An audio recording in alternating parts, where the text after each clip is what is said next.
that? He's right behind me.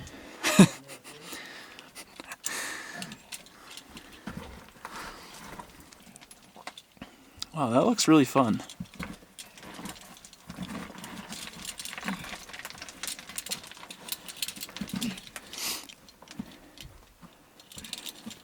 So now maybe you guys can see why I don't film all the time in the mines. Imagine trying to film while doing that.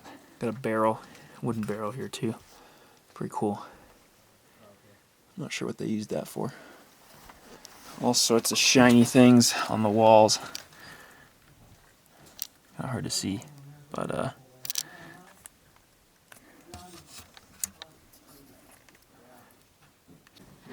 alright, we came through a bunch of collapses back that way. I didn't show them. I showed Justin crawling through one of them. But we finally made it to an area of decent ground. Although this is a little concerning. I'm sitting at a Y junction. Our other buddy's down that way checking it out.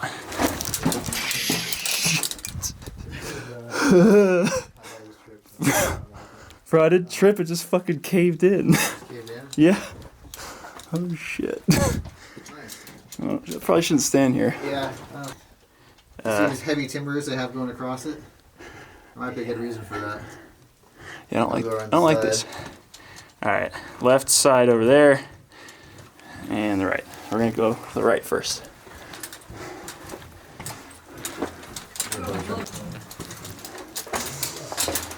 Alrighty. Heading down.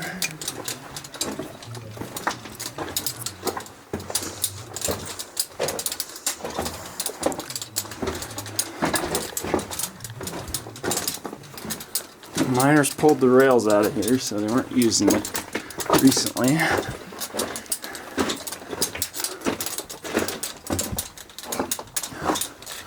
Looks like old strap rail there. And if they originally had this with strap rail and then they swapped it out or what. Alright, got a T, a lot of airflow right here. There's a branch there. Branch there. Looks like a wheelbarrow wheel right there. Yeah, a lot of airflow in this area. That's actually a Y branch. So we're gonna figure out where this air is going. Alright, I just got the report back on this one. It is a face. And it's also half backfilled. We're gonna go down here, which is, this is oddly carved out.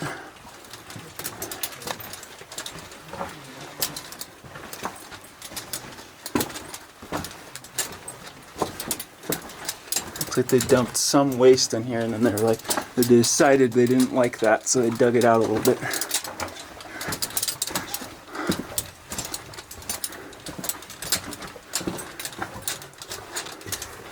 Gob 550 pointing down. Interesting.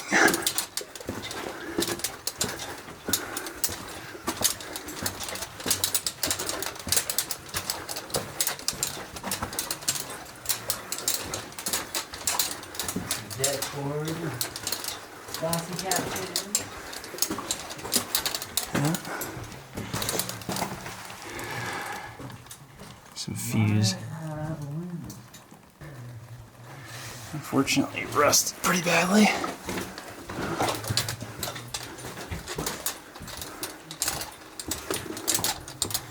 An oil can, looks like. A pipe.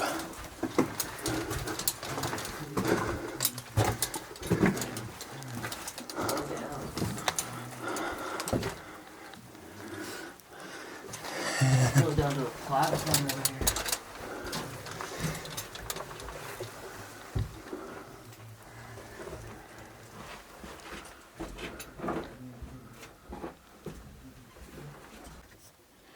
Alright, we're back at this junction.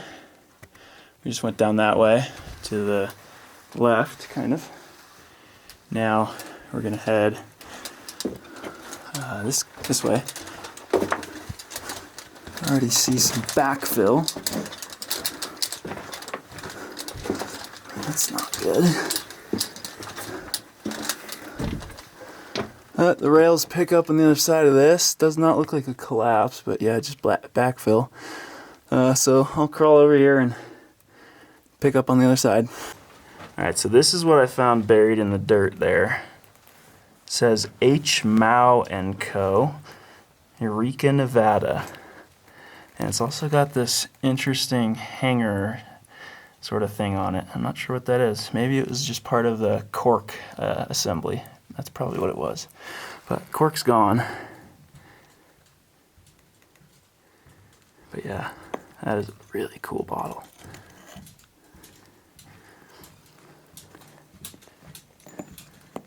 Alright, we just took a look at that bottle here at this junction. It was sitting over there. Now we're going to continue to the right, doing our right hand rule. Let's see what we can find. This did have the NG graffiti, so unlikely it goes anywhere. There's a box. Yeah, boy, some fun backfill for us. Another one over there.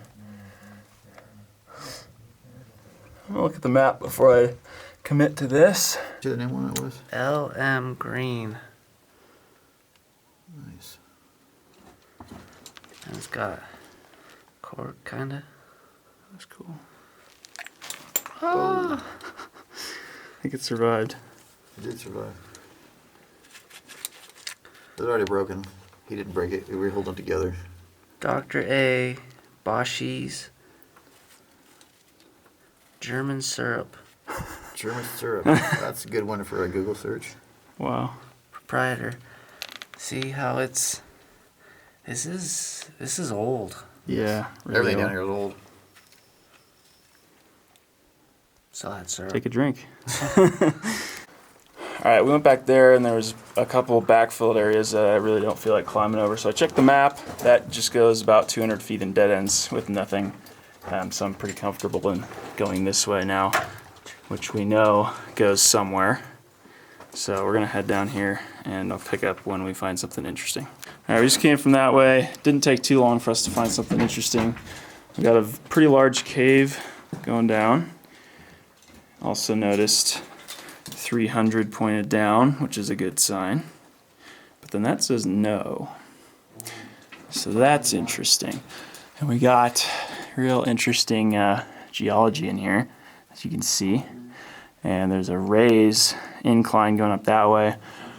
But we have our no good pointed up, so that's probably nothing.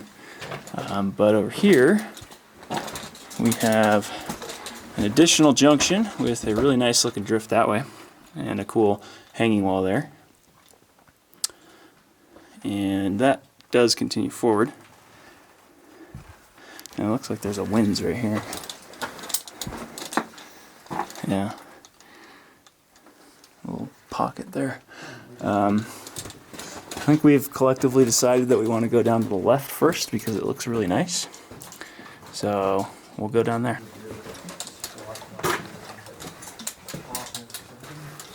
Got a junction skid plate there. That goes into the little pit that we saw. Huh, weird. Got an oil can.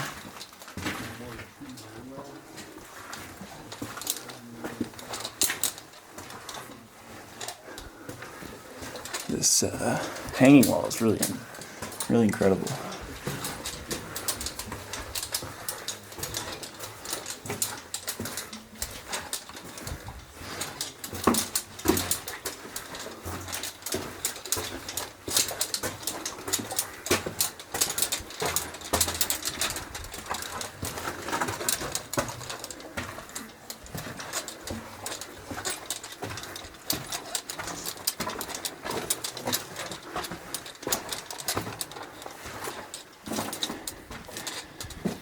Oh, there's airflow down that too. Interesting. You can feel it. This looks like a bone. It is a bone. part of someone's lunch.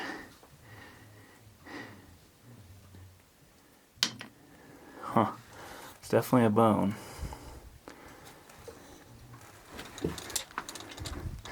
A lot of the small artifacts have disintegrated and melted away into the dust.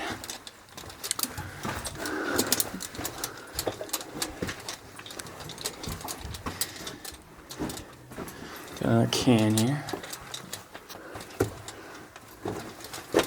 And this looks like it's passable barely.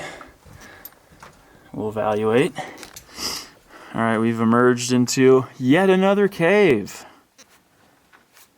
Incredible. This one's mid-sized. And we're gonna head across where that kind of fissure steep area is. There's a lot of airflow blasting through this thing. Yeah, I don't think. Alright, we just squeezed through where they are. And we found this enormous cave. Probably the biggest that we've seen in this mine so far. This is where all the air is rushing into. And also this enormous slab here, which is pretty eerie.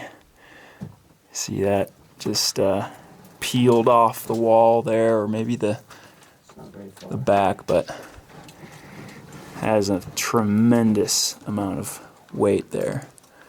And you can see that they're backfilling into this place. That's what that pile is.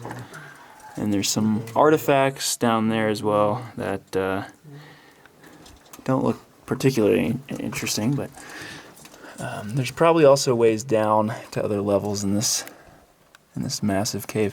And then finally there's a drift way over there. You can barely see it. So this is pretty incredible. And it runs way up there.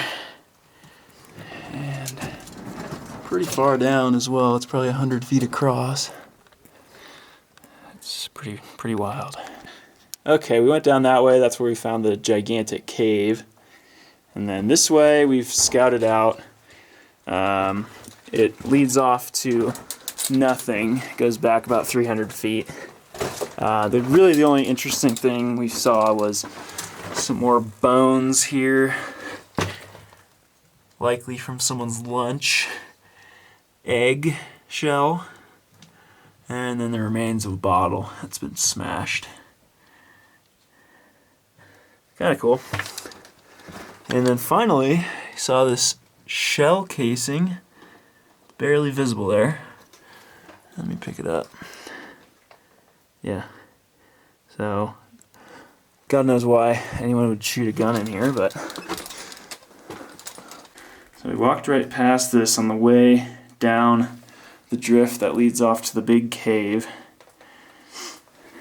But noticed on the way back, you'll be able to tell what it is. It's a skeleton of likely a rabbit.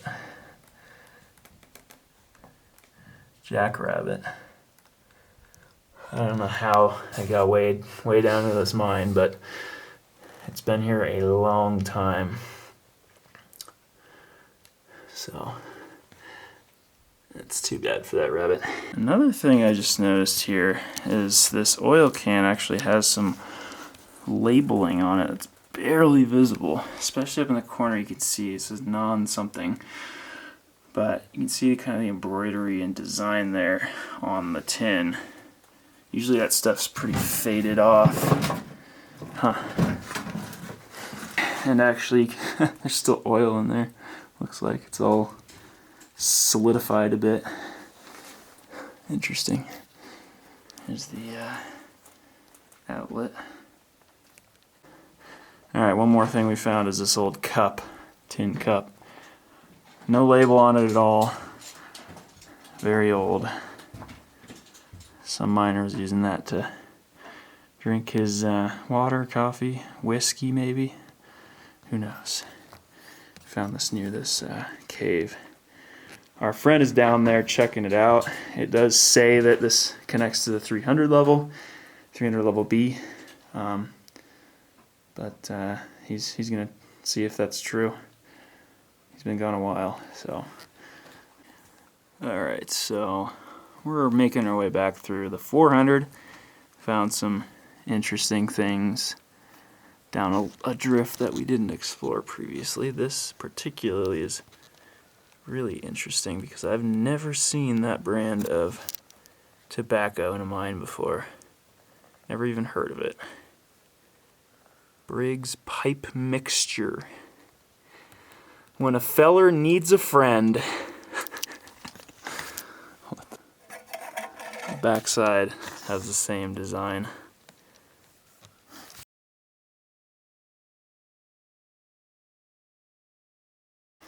All right, we're back. Trip number 3. We're down on the B200 where we left off last time. And we are making an attempt to get down into this big cave that we stopped at because we ran out of rope.